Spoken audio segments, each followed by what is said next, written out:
तो स्टूडेंट्स आज हम पढ़ रहे हैं उपसर्ग। पहले हमने क्या पढ़ा था? प्रत्यय के बारे में। उपसर्ग जो वर्ग शब्द के आगे लगेंगे। उपसर्ग का अर्थ है उप प्लस सृज प्लस घन, यानी कि सृजन, जब नए शब्द का सृजन हो जाएगा। जो शब्दांश क्रिया संज्ञा व विशेषण शब्दों में प्रारंभ में प्रयुक्त हो। आपको याद हो तो हम कई बार, जैसे आपके शब्द हैं, एक है कार, जब हम इसमें लगाते हैं साकार तो एक नया शब्द बना ना। कार से तो आपकी गाड़ी हो गई, और साकार से क्या बन गया? वो कोई चीज को साकार करना अर्थात पूर्ण करना। ठीक है, तो जो शब्दांश क्रिया संज्ञा और विशेषण शब्दों में प्रारंभ में प्रयुक्त होगा, शुरुआत में प्रयुक्त होगा, उसे हम क्या कहेंगे? उपसर्ग। क्या कहेंगे? अब ये उपसर्ग कहेंगे। अब धातु के अर्थ को बाधित करता है एक तो पहली बात, और उसका अनुसरण भी कर सकता है, और उसकी अपनी विशिष्टता होती है। ये तो तीन चीजें हैं जो इसकी खासियत है।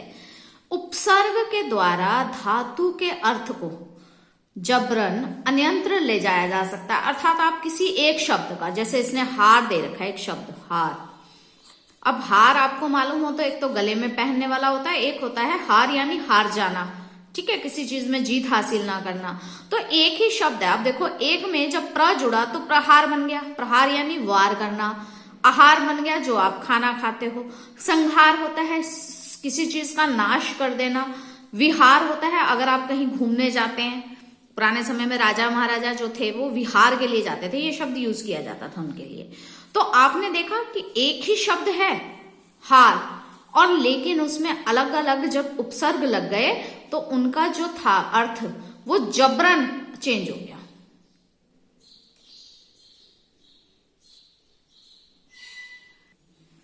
ठीक है, तो क्या चीजें हुई? अब आप देखो, प्रहार है, प्र प्लस ह प्लस घन प्लस सु, यानी कि चोट करना।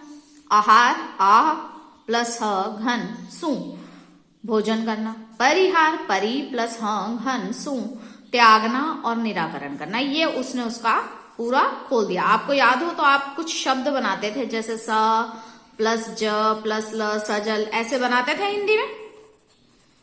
याद है या नहीं याद? वैसे ही ये बनाए हैं। अब संस्कृत के कुछ प्रमुख उपसर्ग हैं जो ये कहता है कि भाई यही सिर्फ लगेंगे और कुछ नहीं लगेंगे। तो वो कौन से हैं? एक तो है प्र, परा, अप, सम, अनु, अव, निस, निर, दुस, दुर, वी, आ, नी, अधि, अपि, अति, सु, उत, अभि, प्रति, परि और उप।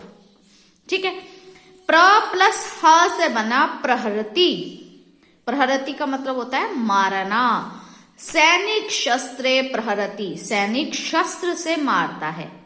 ठीक है, अप प्लस नी अपनयति, दूर करना, यह हटाना बोलते हैं इसको। सूर्य तमहा अपनयति, सूर्य जो है तम को दूर करता है। तम का मतलब होता है अंधकार। क्या होता है इसका मतलब? अंधकार। सूरज क्या करता है? अंधकार का नाश करता है ना। जब सूरज आता है, आपने देखा है, प्रकाश हो जाता है। अनु प्लस गम, तो क्या बना? अनुगच्छति। कम से गच्छति बनता है ना। आपको याद हो तो आपने धातु रूपाणी पढ़ रखा है, तो धातुएं देते हैं ना, गम, नी और ह। ठीक है, ह तो हरती, नी का नयति, गम का गच्छति। इसका मतलब होता है पीछे जाना। छात्रा अध्यापिकाम अनुगच्छति, तो छात्रा जो है अध्यापक के पीछे चलती है। क्लियर? छात्रा अध्यापिकाम अनुगच्छति। ये छोटी छोटी सी चीजें जब आप ध्यान में रखोगे तो आपको खुद ही लगेगा कि हाँ मैम ये तो बहुत आसान है।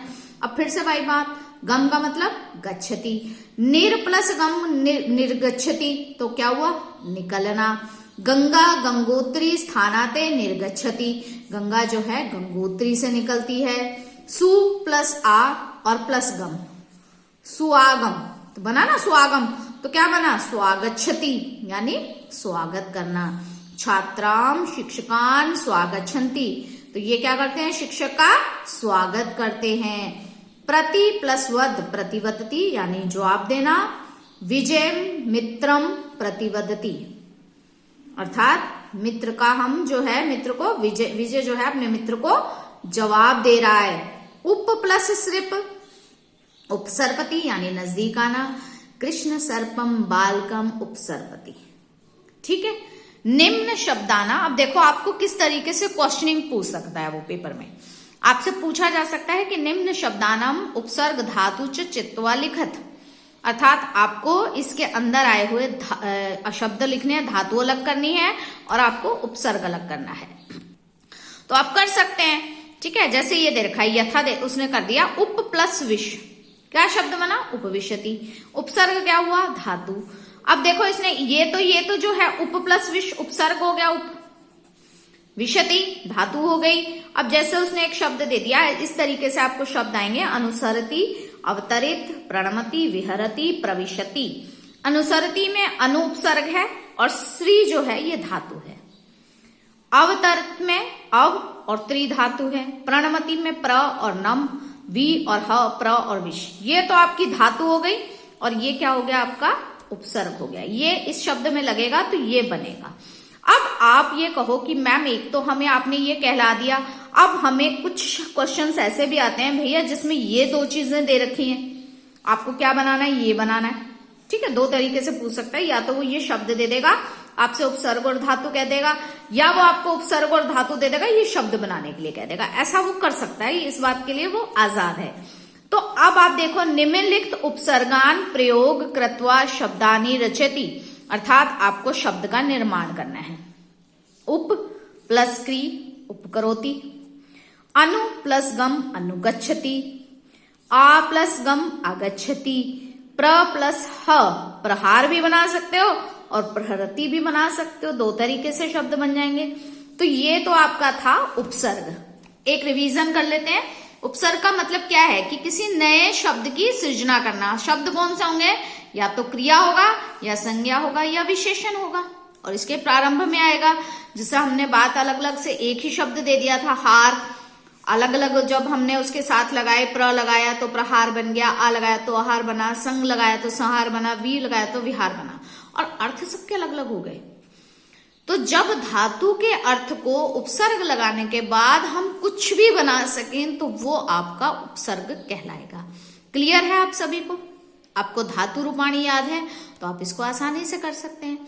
लास्ट क्लास में हमने पढ़ा था प्रत्यय के बारे में, और इस क्लास में हमने पढ़ा है उपसर्ग के बारे में, और अगली क्लास में हम आपसे पढ़ेंगे कारक के बारे में। ठीक है, मिलेंगे नई क्लास में। Thank you.